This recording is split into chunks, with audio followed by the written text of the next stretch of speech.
Now you say that you condemn Manusmriti. Do you have the guts? Condemn those aspects of Manusmriti. No. I've read the Manusmriti, you haven't. I have read it. Do you remember Akhtar, who had translated, who got Ramayana and Mahabharata translated and sent to the rest of the world? 30,000 people killed in Tod, Akbar. I 30,000. have to ask you to stop. If you Javed want to Saab. have the last word, you are talking to the wrong person.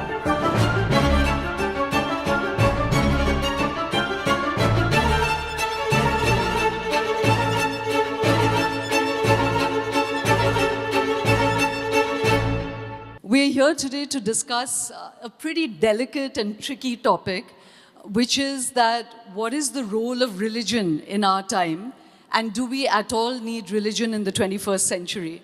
So as I said, that's a pretty delicate topic to explore in today's time. But I have two fantastic people to discuss it. I think the critical issues we're really going to be looking at today is that is religion a productive, constructive, or a destructive influence in our life?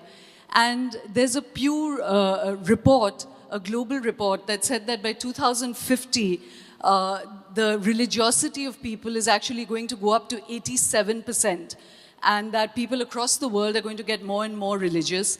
At the same time, there's a sign of decline in advanced societies, where people typically say that they have no religion, and we are seeing a decline of religion in advanced societies. So these are two sort of, conflicting impulses that we see.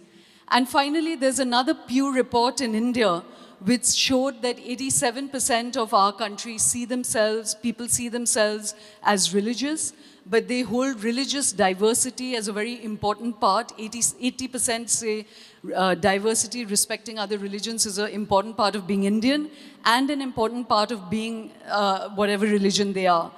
And 53% said they respect diversity, 24% said they don't. So that kind of gives you a basic map of where we are. And one last data point before I open this up is that at the same time, when we talk about the 21st century, we're seeing a complete explosion of technology. And along with technology, we've seen a 500% increase in hate speech, in religious crimes, in the destructive potential. So, is there really a distinction between technology and religion, or are they aiding each other? So I'm going to open this up. This was just to set the canvas. There was already introductions, but I'm just going to add one quick line. Javed Saab, as all of you know, is a legendary lyricist and filmmaker and been part of our creative imagination for more than 50 years. But much more than that, his relevance today is that he is a staunch believer in the power of the human mind, and he keeps his faith with rationality. On the other side, we have Makran Paranjapi, who's an English honors professor at JNU, who's a novelist and a poet, and who makes a distinction between religion and dharma, but definitely lays a lot of store by the function and importance of dharma in India, if not the whole world. So that's again to lay out the canvas for you guys. Javed Saab, let me start with you. As I defined you, you are a staunch believer in the power of the human mind and in rationalism. So how do you define religion?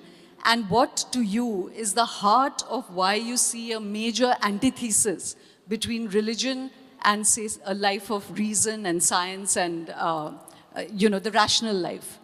What is your opposition to religion? First of all, at the very outset, I must tell you that I am not here to discuss any particular religion. For me, all the religions are the same. I don't like any one of them. So, thank you. Now, we have to discuss. Actually, not only religion, I am against this word which you have used, that faith in rationality. The word faith is wrong. I am against religion because it expects faith from you. Any ism, any philosophy, political, social, whatever, if it expects faith from you, it's a suspect. What is faith? Which is the basic requirement of believing a religion. What is the difference between faith and belief? I believe there is North Pole. Is it my faith? Why it is not faith? I have not seen North Pole. I have never gone there. But common sense says, if the earth is round, there will be a top of it. There are people who have visited it. There are people who have photographed there, people who are living there. And if I am that keen, it is not beyond possibility for me to go and see North Pole myself. And logic says that why would anybody lie about North Pole? What is the gain that they in saying that there is a North Pole or a South Pole? So it is my belief. Anything which has logic, reason, witness, proof is belief. It is not faith. Faith is something which doesn't have logic, doesn't have reason, doesn't have witness, doesn't have proof. So how do you differentiate between faith and stupidity? Because stupidity also doesn't require any of these things. You can reach a conclusion without any of these things. So the problem of religions, I am not here to talk about any particular religion, is that they ask me to accept something without any of these things, conditions. That is not acceptable. Even if tomorrow there is a political system, and there was one, many people confused because I was born in a communist family, they think I am also a communist, but I am not. Because again, you want unwavering loyalty without a question. I will question. And we have reached from caves and trees to this place by questioning. That is why I am against religions. Makran, let me come to you. As I asked Javed Saab to define religion, and he made this binary between faith and belief, you make a distinction, interesting one, between religion and dharma. You say that at least in India, we civilizationally, and Hinduism is actually a dharma and it's not a religion.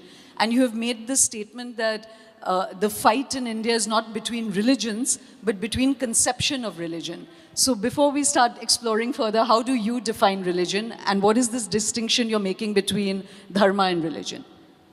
Thank you, Shoma. You know, when you say you're a professor at JNU, they think you're not a professor, but an ideologue. I'm not an ideologue, okay? So the first point I want to make, I beg to disagree with Javed Saab a bit. You know, it's an old Marxist fallacy that all religions are the same. Actually, religions are not the same. They're very different. There are religions of dogma. There are religions of profession. In other words, religions based on a covenant. Either you're the chosen people, or you believe that you'll be redeemed by the blood or the sacrifice of the Son of God, or there's a covenant between a monotheistic God and his last prophet. These are religions of dogma and religions of profession and religions of the covenant. But there are a whole lot of other traditions which are not based on dogma or even faith. Faith is a tricky word. I don't want to get into that. I don't want to get diverted. But these are religions. I don't want to call them religions. They are traditions of practice and of experience and ultimately of transformation. So we really fall prey to what I call both categorical and categorical errors when we, put everything in one basket. And that's the problem with the Pew people. In fact, when the report on India came out, I was one of the 4 or 5 people that invited to discuss the report. And I said, what do you mean by religion?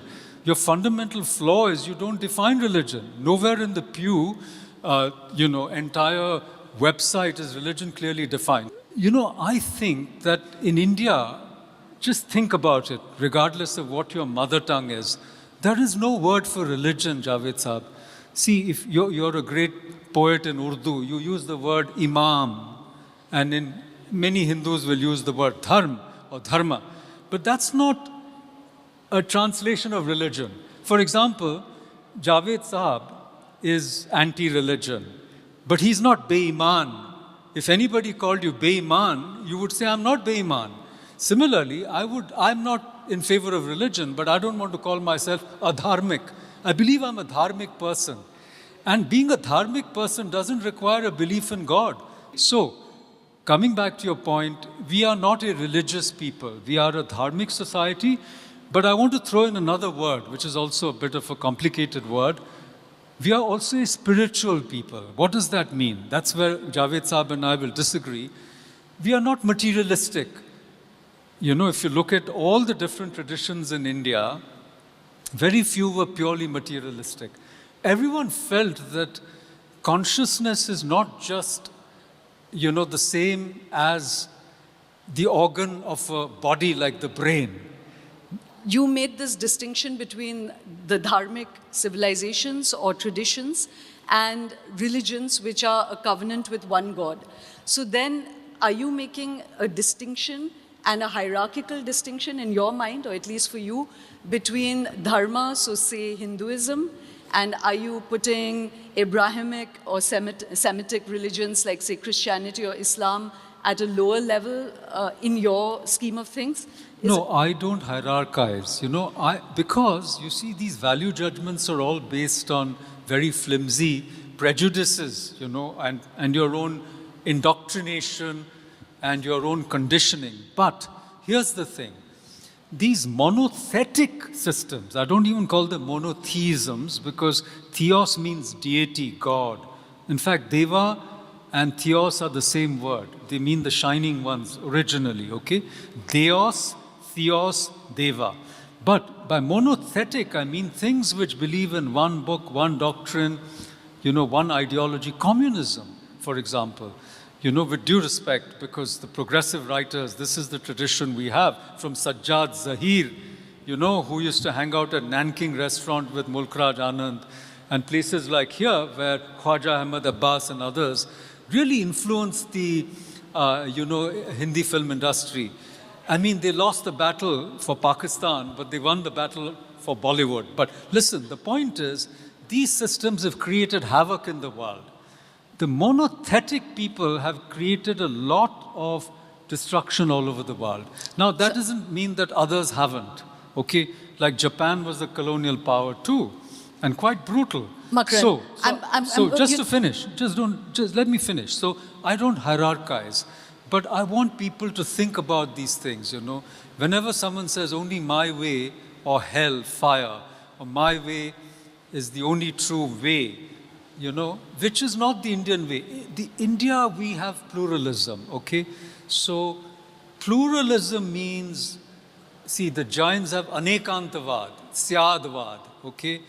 In the Vedas, you say ekam sattva prabhuda vadanti. So pluralism means that's the basis of modern liberalism, which means you can believe something, you can believe something else, you can believe, and there's space for everyone, okay? But the moment you say, my truth is the only truth, that's where I'm afraid I'll have to resist any such ideology which wants to negate the pluralism, you know, of society and of civilization. Thank you, Makran. As I said, you know, why I'm trying to rein you in is because if you open it up to spirituality, quantum physics, communism, all of that, we are barely going to be able to discuss the issue at hand, which is purely the idea of religion or dharma, civilizational issues. And I'm going to, by and large, restrict it to India because otherwise the canvas gets too large, you know. But Javed Saab, let me ask you the question that Makrand has raised. Do you make a distinction? Would you place a little more, you know, interest in the dharmic way of thinking or the plural way of thinking that he's brought up? And do you think there's any distinction between the Semitic religions and the dharmic traditions? Or are you equally scathing of both, and why? You see, these are all semantics. And I can, without asking you, I can tell you, because I include myself, that whatever he has said, almost 75% we have not understood. We have not? We have not understood. Sorry, Javed Saab, couldn't hear. We have not? We have not understood whatever he has said. Out of that, 75%. We have not understood. Sir. Because only semantics. These are words. Ultimately, you say that this is all of you are the same. It's saying, and if you don't believe it, go and ask a Dalit. This is dharma. What kind of a dharma is that? Where for thousands of years, crores of people were made untouchable. This is variety. This is tolerance. You tolerate who?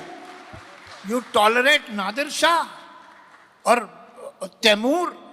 Did you tolerate the Dalit in your village? No, you did not. Even today, every day it happens.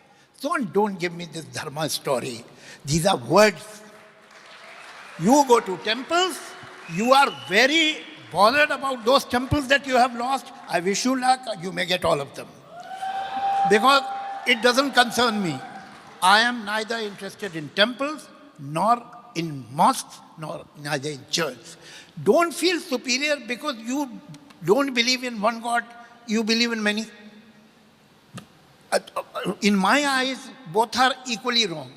Ultimately, you worship a deity, you have certain rituals because they are mantras that you read. Everything you do, that religion does. And you, when you fill a form, when you made your passport, there was a column, religion. What did you write? None? You wrote Hinduism, didn't you?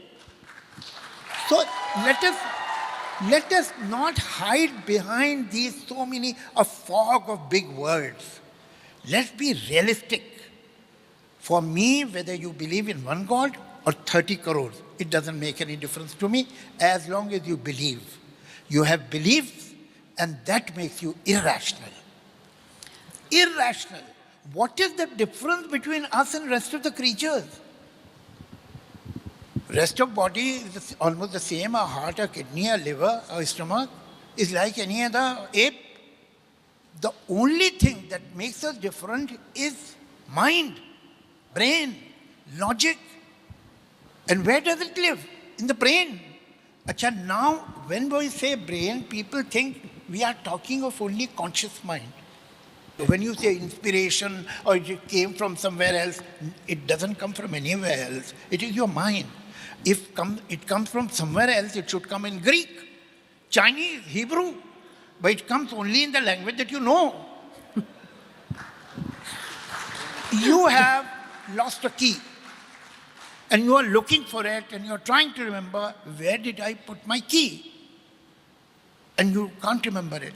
And then you are talking to somebody else, discussing dharma, maybe. And suddenly you remember, oh, I put the key there. How? Because a part of your brain is working, not only on the key, about any issues, about everything. It keeps working. So whatever you say, inspiration, and it certainly came to me, it all comes from your brain. Now, as far as spiritualism is concerned, I accept some people are believers, some people are not believers. What is this spiritualism? It is like being slightly pregnant. Slightly? Pregnant. Slightly pregnant. So either you are pregnant or you are not. Come on, tell me. Now, the fact is that if my information is right, the same gentleman says that the law that was made in 91, that now there will be a status quo maintained of the religious places except for Ayodhya. He believes that it should be removed. I have no problem with that. I don't care. But the fact remains that he is emotionally attached to temples. And he is giving us this philosophy and he is waxing eloquent about some other world. But ultimately, you are saying what any RSS person would say. Okay. Okay. Yeah. Makrand, you've been wanting to intervene. Start with the Dalit. I want to respond because he said we are not talking about specific religions, and then he started attacking one religion. This is okay. Give me a chance. Okay. Hold on. Okay. Hold on. Now you're not to interrupt. Right. Not Before to interrupt. we entered here, he said, "Please don't interrupt." I never interrupted I agree. him. Makrand, I'll just say one thing. You just have to in give terms me of my clarity. 2 minutes. You have Hold to on. give me my 2 Yeah, minutes. No, I'm going to give you 5 because he took 5. I just want to put 1 second. No, 1 minute. I just want to make one distinction. In fairness to Javed Saab, he brought up a critique of dharma or of Hinduism, because you made a distinction between the dharmic traditions and the You don't have to monotheistic defend religion. him. No, I'm only... Please, no, let me respond. Shoma, Makran, one second. Not in defense. Hold on. Guys, hold on. Hold on. No, because this is how public discourse gets hijacked. I am not defending him. As a moderator, it's my duty to bring the facts back on the table. This is how the distinction began. He started speaking of the dharmic religion because he made a distinction between them. That's it, Javed Saab. Sorry, but I have to say this. Javed Saab, That there should have been a Muslim sitting here. I don't think in this whole country anybody has criticized mullahs or their religion more than me. Yeah. Okay. Come back to. No, see, first of all, when Javed Saab says they're all the same, this is the most dangerous kind of thinking because you're unable to make a distinction, which is fundamental. For example, you can easily say what happened to the untouchables, but the point is there was no such word. There was no such word like Dalit if you look at the ancient times. So you can't make this a trans-historical phenomenon. But let me ask you this. There were Shudras and Brahmins and... But again, you're interrupting. My point is No, factually. the trouble with the progressives is that if you look at, from the time of Chauth Ka Joda, which is a beautiful story by Smat Chuktai, please read it. It's better than Lihaf in a fundamental sense. You see, you criticize a particular system socially, but never theologically. Whereas if you look at what's happening in Iran, you need to criticize it theologically because the moment you make a distinction between a believer and a non-believer, okay, between a mu'min and a kafir, and the latter has no rights. They can be killed, you have to pay jizya, they can be enslaved, they can be sold, it's called ghanimat, you conquer a territory, they become loot. So please, these are completely different systems, so you can't put them all together. Secondly, he says they're all the same, you believe in one God or 1,000 gods. I already told him there are people who don't believe in any God. You want to transform yourself. And then the last point, a more humorous point. He said you can either be pregnant or not. There's no such thing as slightly pregnant. I beg to disagree. You see, just before you take the pregnancy test, you don't know whether you are pregnant or you're not pregnant. Then when you take the test, you just realize, oh gosh, I'm pregnant. Wow. Some people are happy, some people are not so happy, whatever the case may be. And then the baby grows. So there's a very slight pregnancy. There's only a zygote. There's only one cell, please. Then it grows bigger and bigger and bigger, and finally the baby comes out. So this is the binary thinking which we oppose.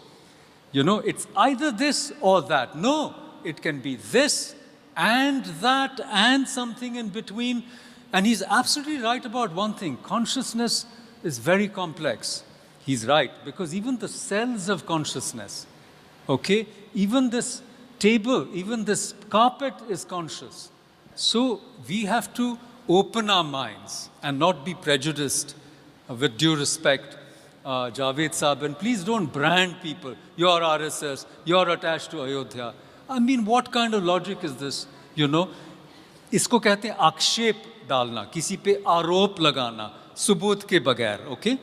But what I'm trying to say is that consciousness is the key where these differences are now coming onto a common platform. Akhtar, I just wanted to say here that, again, like I'm saying, I'm struggling to keep all the threads that are opening up.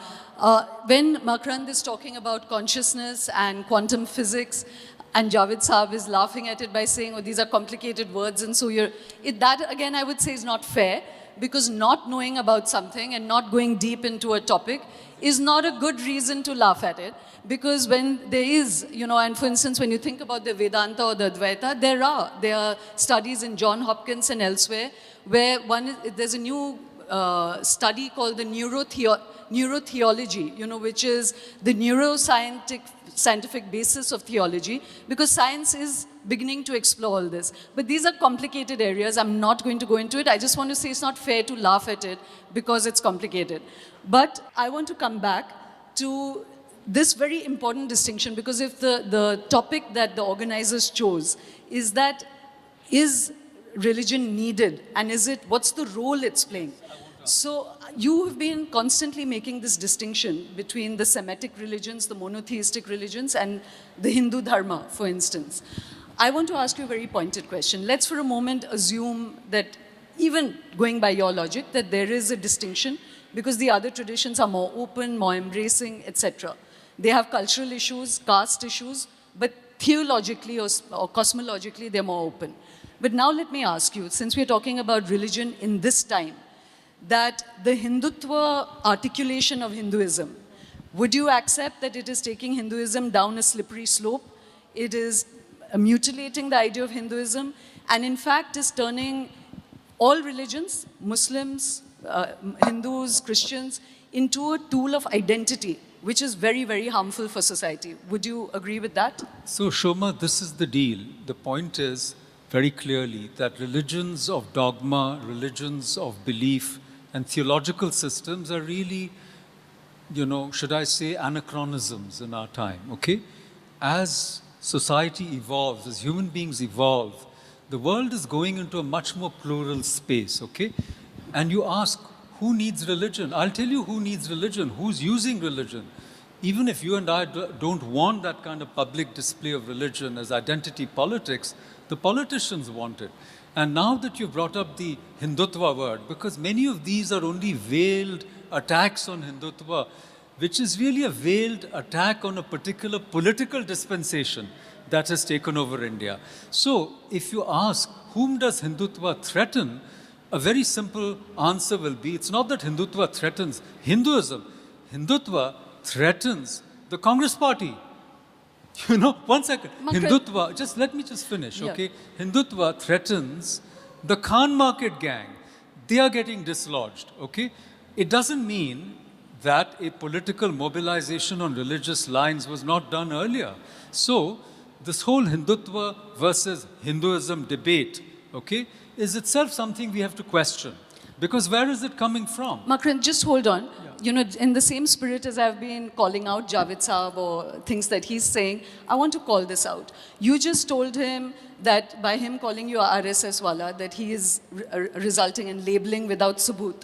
You have just used the same, Khan Market gang, these large, and you're constantly shifting the boundary and now taking Hindutva to the political realm. No, it is political, but when you're saying that it doesn't, just hold on. I'll just tell you one thing very quickly. Hindutva doesn't tell me whether I should, follow the Yoga Sutras or whether I should follow, for example, Ishavasya Upanishad, or whether I should be a Ram Bhakt or I should be a Krishna Bhakt. It doesn't interfere in my private faith. What it does is, it's trying to create a community, okay, of voters, among other things. And I'll tell you, there's no one brand of Hindutva. If Hinduism loses its essence and becomes an imitation of a Semitic and a dogmatic and a monistic, not monistic, but a monothetic type of practice just to defend itself, it would be a loss. So, if it loses its pluralism, if it loses its openness, if it loses its capacity for reinventing itself, for rationalism, for critical thinking, if it stops being a tradition full of different practices and technologies of transformation and becomes ideologized, it would be a loss. Javed Saab, so, just for a moment, I'm not going to pull you further down that Hindutva, Muslim, etc. road. I want to ask you another question, which is that, so far we're going into the classic route of is Hindutva good, is Muslims bad, etc., etc. I don't want to go there. Let's look at the fact that the 87% of this country sees itself as religious in one way or the other. They value it. It seems to have some value in their life. We know the perversion, the mutilation of it, the lynchings, the beheadings, the, all the hate speech, etc. that's happening in the name of religion. No one in their right mind, whether for political mobilization or not, could support that. I want to ask you a more interesting question, which is there any use in your mind for religion as a tool of culture, of opening the imagination, of help, of succor, where people are in trouble, they turn to it. In a way, it's a very calming influence in society. People who seek spirituality, you know, in whatever path they do, as a tool of creating calm in society, do you think it's important? Because science can create as much harm as religion has. When you look at the atomic bomb, or you look at social media or algorithms, you know, science is not agnostic. It's not inherently good. It can be used for good or bad. So similarly, can religion be good and bad? I think there are some explanation or information I owe it to him. One, the people are talking of hijab and parda today. Since last 30 years, I have been on record. I have had debates on TV with big mullahs from Lucknow and Delhi and so on, against parda, against hijab, against triple talaq. We have made in 20 years back, we went to all the cities where there are big pockets of Muslim population, and we spoke against Muslim personal law there. So it is so very easy, you know, I'll show you my phone, you'll be very happy that both dharmic people and religious people, both of them abuse me. So as long as I'm getting abused, this is from both the sides, I'm a very happy person. I'll be worried if one side stops abusing me. Ultimately, you see, the fact is that use any word. Words change their meaning. Cool today, you are young people, you would know. What cools mean today did not mean, say, 100 years back. Or hot means today did not mean 50 years back. Or gay means today did not mean 70 years back. Words change their meaning. Now religion, the origin of religion, what is the meaning of the word? You can discuss that. And you can prove that my belief doesn't come under this word. But the fact is that you have all the good points and bad points of any religion. To me, one religion is not better than other. Some of them maybe have become more fanatic, like Islam all over the world. That also have many political reasons also. Why it has happened in 30, 40, 50 years, they have to be political reasons. Like people in India, people who are Hindus, have become more stringent than what they were some 40 years back. There are some political reasons of that. We can, first of all, it is very difficult to draw a line between religion and communalism, religion and fascistic attitudes, because they overlap each other. I had made a picture, since he had mentioned my picture, in 75. Sholay.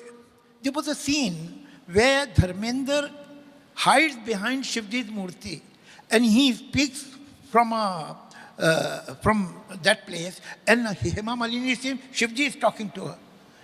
Is it possible to have a scene like that today? No. I will not write a scene. Were there no Hindus in 1975?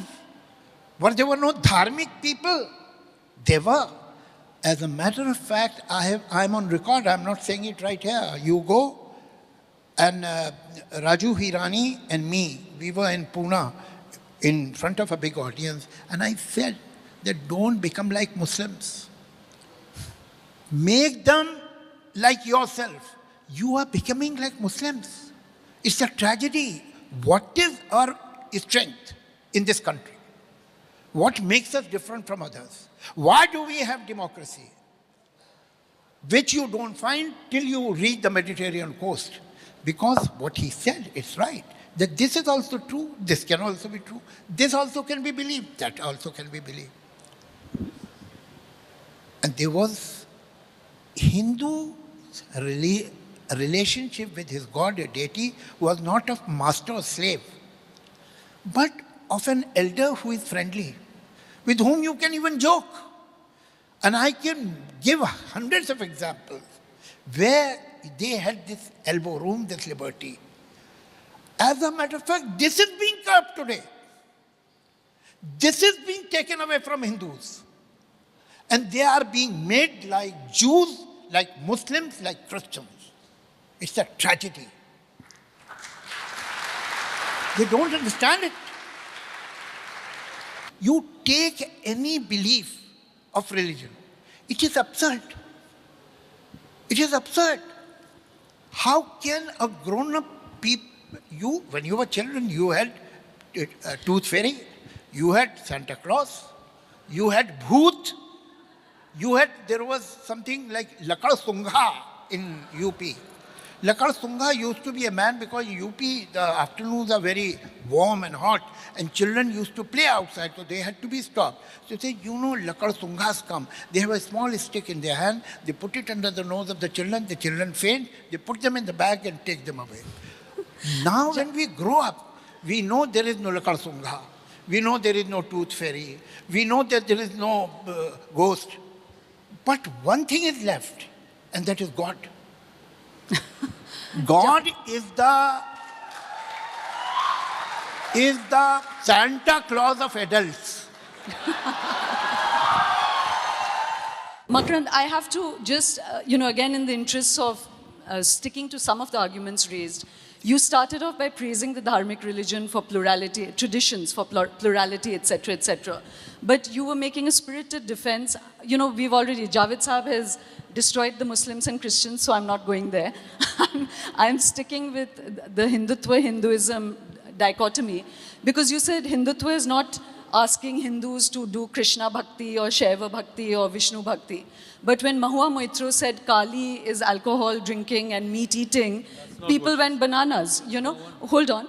And secondly, that you have come up with an article where you said for Hindu-Muslim peace, we should have the Sanatani Accords. And in the Sanatani Accords, you have about a list of 12 or 13 things that Muslims should do to create peace between Hindus and Muslims. There's not even one thing that you've asked Hindus to do. And in that, you say loudspeakers, Muslims should accept loudspeakers are disruptive. We don't say that about the Kanwariyas. We don't say that about the Navratris. Please, no, that's wrong. Why would your Sanatani Accords have no clauses for Hindus, only for Muslims? Because the Hindu part of it is yet to be written. Please, you don't get the spirit of the whole thing. See, the point is this, that whatever the pillars of Islam are, okay, they don't require loudspeakers, as he will know. We won't go into that, okay?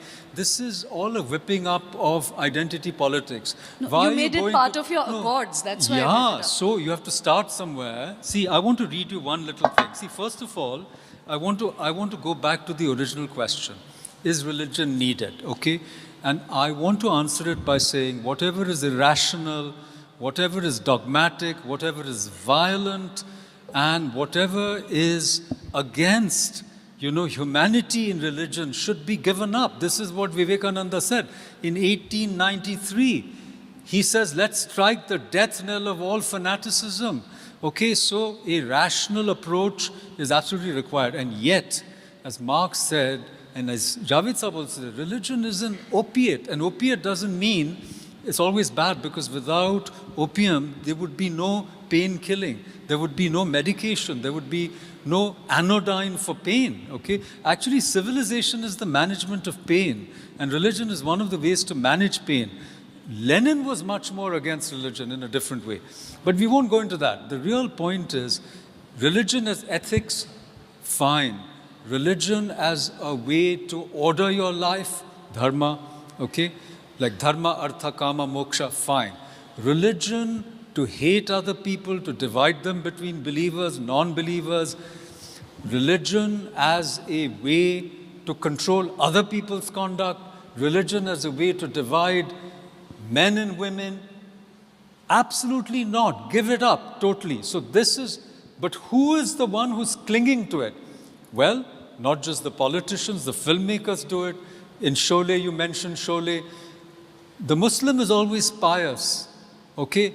The Hindu is superstitious, This is how Bollywood has created a narrative. Now, let me read you one little thing. Just one, please. One short one. While you're looking what to read. I have it here. I have not written this, my friends. This has been written by Amit Majumdar, who is a novelist and poet based in Ohio. Okay, this is what he has written. It's in Open Magazine. He says, if Hindu kings had invaded the Hijaz over hundreds of years, used Arab Muslim women as sex slaves, and exported thousands to India, taxed Muslims if they wish to continue practicing Islam, sacked Mecca, built a Shiva temple on the Kaaba's ruins, boasted about watering the horses at the Zamzam well, and documented all this themselves in extensive chronicles, one might expect Muslims to feel a touch of resentment. In Muslim narratives, Hindus would be cast as brutal aggressors, bent on eradicating their faith and humiliating its followers. It would be difficult, if not outrightly dishonest, to gainsay that narrative. So, friends, the point I'm trying to make is Hindutva as a political movement has come out of this attempted destruction of an entire civilization. And many civilizations have been destroyed. We believe that this civilization, including its beautiful temples, okay, and also the Taj Mahal, and also the Viceregal Lodge in Shimla, where I was director, all these are monuments of what Indians have made with their sweat, toil, and tears, is worth defending, is worth preserving, and is worth protecting for future generations, which include all of you. Thank you. It's not true. It's not true at all. The fact is that if they had invited anybody from RSS, he would have said the same thing what you are saying. He would have said the same thing. If you think that those traditions are wrong, I have the courage to say that if this is Islam, in any case, I am an atheist, but if the choice is between being a Mu'min or a Kafir, then I am a Kafir. Now you say that you condemn Manu Smriti. Do you have the guts? I condemn those aspects of Manu Smriti. No. I've read the Manu Smriti. You haven't. I have read it. There are many beautiful things in the Manu Smriti. Many beautiful things. Even a statement. Wow. Wait. Wait. Don't speak in middle. There are, please read now it. you are doing wrong. You read it, don't believe me. Satyam Vrada, Apriyam Navada. Such a beautiful statement, it comes from Manu Smriti, okay? Where women are respected to God's delight. Now you are not being fair. Can you turn down their You mics? take any religious book of the world, it will give you 20 wonderful quotes. But at the same time, there are some very poisonous things in every religious book. Every religious book. There are extremely poisonous. At the same time, they have such wonderful quotes and such humanitarian attitudes and whatever, blah, blah, blah. The fact is that you are still stuck in that mindset. If somebody, don't speak in English. If some Turk, if some Iranian had come and had done that, say 500 years or 600 years ago, you remember that. But do you remember Akbar? Who had translated, who got Ramayana and Mahabharata translated and sent to the rest of the world, to countries, that this is our book. Do you remember those people who you call them invaders? Mughals are a four-letter word today. During Akbar, Shah Jahan and Jahangir, India was the richest country in the world. More than 25% of GDP of the world was in India. It is because of the plunderers. They were plunderers. Thomas Roe had come during the time of Jahangir. He was the representative of British Crown. And he wrote to it, and anybody of you who goes to England, go to India House, give 10 pounds and they will take out the record for you. He wrote to the government, that you have sent me to do trade, take the permission from the king to do trade with India, but what will we sell them? They have everything. An average Indian's standard of living. एक second. आप बहुत बात कर चुकी हो उधर. Don't do that. Do you want me to come again for you? So you behave yourself. He said that what can we sell to them? An average Indian's standard of living is much better than an average Englishman. This man was not of a communist party. This man was not from Congress party. This man was not an atheist like me. He was the representative of the crown, and that is what he noticed during Jahangir's time. But for you, all of them, if you are a Muslim, you are an invader. No. That's when today what is happening, condemn it if you have the guts. Condemn what this government is doing. Do you have the guts? I agree. I think, okay, I'm going Say that I condemn what has been happening. Say it. condemn the wicked aspects of it. Oh, absolutely. No, which ones? I can't just make a wholesale. Do you remember Makran, no question here. I Let's stop. I'm extremely sorry, ma'am. the slaughter? 30,000 people killed in So- Chittor, Akbar. Makran, 30,000. I have to ask you to stop. If you Javed want to Saab. have the last word, you are talking to the wrong person.